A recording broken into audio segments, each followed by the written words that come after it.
In this video, we are going to see and resolve the error in CMD whenever you write any particular command, especially ipconfig or something else.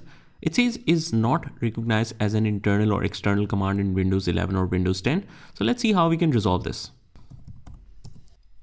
So first of all, guys, what you do is just click on the folder and you select this PC. You go to the C drive, go to Windows, click on System32 or find that just by selecting any particular folder and then type S on your keyboard, press S. It will take you to the S folder. Click on System32 and we basically go to the top to copy this path. Close out of here and we write here Advanced System Settings. It says View Advanced System Settings. Click on that.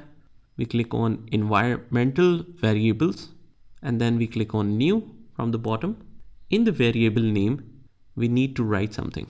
So let's write something like path and we paste this path. Click OK and click OK again. Click OK here as well. And now let's try this. Click on Run. Right here CMD, or you can open CMD directly as well. Let me just zoom it a little bit. And after that, let's try writing a command, hit enter, and you will notice that it is perfectly working. It is not showing that is not recognized or internal external command error in the command prompt anymore. So that's pretty much it, guys. I hope you found this video helpful, and if you did, hit the like button and subscribe to our channel, and I will see you in the next one.